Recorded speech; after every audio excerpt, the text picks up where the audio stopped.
माझे बिग बॉसच्या घरात जाण्याच्या मागचं इंटेन्शन असं होतं की जान्हवी ही विलन म्हणून सगळ्यांनी बघितली आहे, पण जान्हवी खऱ्या आयुष्यात कशी आहे हे बघितलंच नाहीये.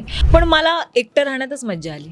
मी खरं सांगायचं तर ना ए ग्रुप नकोय मला, ना बी ग्रुप नकोय. मी बऱ्यापैकी प्रायश्चित्त आतमध्ये घेतलेलं आहे, खूप खूप माफी मागितलेली आहे आणि मला असं वाटते की 100% नाही पण ॲटलिस्ट 70% तरी माझा स्वीकार महाराष्ट्राने केलेला आहे की खरंच रे जान्हवी अशी नव्हती. माझी सासू फोटो काढण्यासाठी उभं नाही राहत, तिने आज माझ्यासाठी बाईट दिली.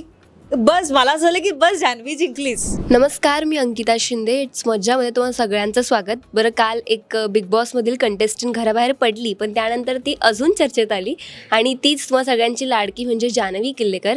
जान्हवी, खूप स्वागत आहे इट्स मज्जामध्ये. कशी आहेस आणि कसा होता प्रवास? मी खूप छान. तू कशी आहेस? प्रवास तर तुम्ही सगळ्यांनी माझा बघितलाच असेल. छान होता, मजा आली. खरं तर रडणं होतं, हसणं होतं, जिंकणं होतं, हारणं होतं, कौतुक होतं, राग होता, सगळ्याच गोष्टी होत्या आणि असा एकत्र करून हा सगळा बिग बॉसचा प्रवास होता. पण ना, जरी सुरुवात थोडीशी खडतर किंवा नेगेटिव्ह असली तरी तुझा शेवट त्या प्रवासामधला खूप चांगला झाला. तर याबद्दल तू काय सांगशील? मला खूप आनंद आहे या गोष्टीचा की मला भीती होती की जान्हवी, बिग बॉसच्या घरात जाण्याच्या मागचं इंटेन्शन असं होतं की जान्हवी ही विलन म्हणून सगळ्यांनी बघितली आहे, पण जान्हवी खऱ्या आयुष्यात कशी आहे हे बघितलंच नाहीये. पण ती सुरुवातीला विलनच दिसली. येताना मला लोक म्हणाले की यार विलन बनके गई ती हिरोईन बनके बाहेर आ गई.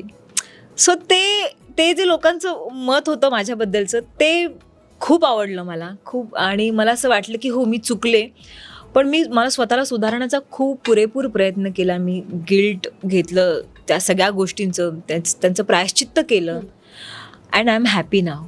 पण ना जान्हवी, जेव्हा वैभवसुद्धा बाहेर आला होता ना, तेव्हा त्याला सुद्धा खूप ट्रोल केलेलं, कारण ऑडियन्स त्याला सांगत होतं की तू अरबाजशी फ्रेंडशिप ठेवू नको, पण त्याने ती ठेवली.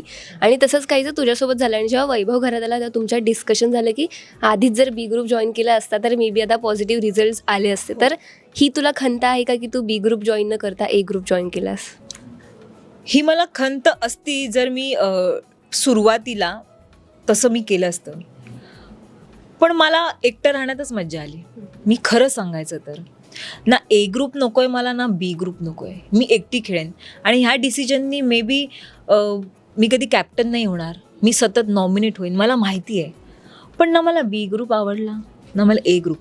ए ग्रुप जॉईन केला असता तर बरं झालं असतं असं माझं वाक्य आहे वैभवला, पण कधी तेव्हा, नंतर नाही. बी ग्रुप सोडून ए ग्रुप सोडून मग मी बी ग्रुपला जाते ते चुकीचं होतं. तू होतीच नाही ए ग्रुपमध्ये, तो तुझा ग्रुप आहे, तो ग्रुप राहिला नाही काही नाही ते तो वेगळा विषय. पण मला असं वैभवचं असं म्हणणं होतं की जान्हवी आपण तर मला झालं की मला कळलं ते भाई, तुला नाही कळलं वैभव.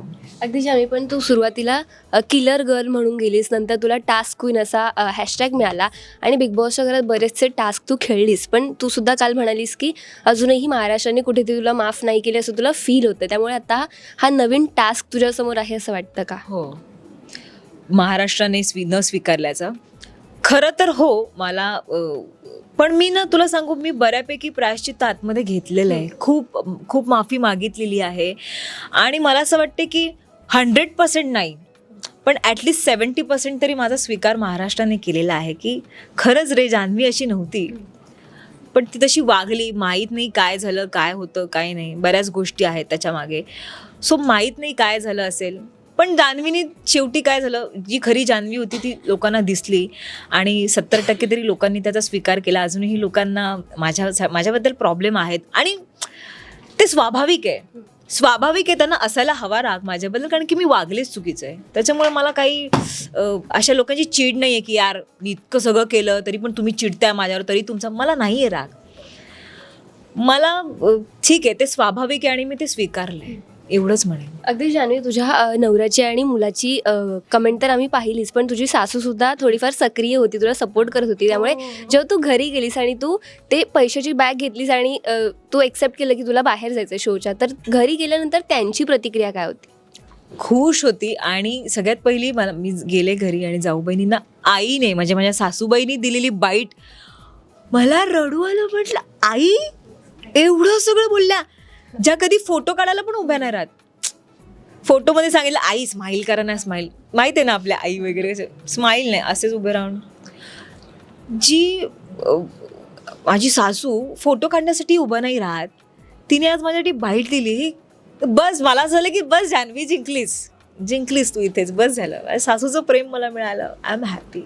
अगदीच थँक्यू सो मच. खूप छान वाटलं तुझ्याशी गप्पा म्हणून. पण आता जान्हवी प्रेक्षकांना बिग बॉसच्या घरात दिसलीस, लवकर कोणत्या नवीन प्रोजेक्ट्समधून आमच्या भेटीला येणार आहेस का? काय सांगशील त्याबद्दल? अजून तरी काही ठरलेलं नाही आहे, पण 100% ऑब्व्हियसली 100% मी एखादा चांगला प्रोजेक्ट घेऊन तुम्हा सगळ्यांच्या समोर येईन. आणि आय होप तुम्ही आधी जसं जान्हवीवर प्रेम करत होतात, तिचं कौतुक करत होतात, तिच्या अभिनयाची तारीफ करत होतात, तसंच तुम्ही पुढेही कराल आणि पुढेही मला सपोर्ट कराल असाच. त्यासाठी थँक्यू सो मच. एक शेवटचा प्रश्न, बिग बॉसच्या घरामध्ये जेवढे कंटेस्टंट आहेत त्यापैकी कोणत्या कंटेस्टंट बरोबर तुला नवीन प्रोजेक्टमध्ये काम करायला आवडेल? वर्षाताई. वाटलंच होतं. Thank you so much. पण खूप छान जोडी, त्यामुळे जर असं झालं तर आम्ही उत्सुक आहोत की ती जोडी कशी दिसते. आमचं याबद्दल डिस्कशन आहे, ताई मला तुमच्याबरोबर काम करायचं, ताई मला काम करायचं. इनफॅक्ट मी पॅडी दादा नाही म्हटलंय की मला पॅडी दादा तुमच्यासोबत काम करायचं, मला आवडेल काम करायला. अगदीच थँक्यू सो मच आणि तुझी इच्छा पूर्ण हो. थँक्यू. Yes, thank you. मराठी चित्रपटसृष्टीमधील latest update, original web series, shows, गाणी आणि एंटरटेनमेंटसाठी आमच्या चॅनलला सबस्क्राईब करा आणि बेल आयकन दाबायला विसरू नका.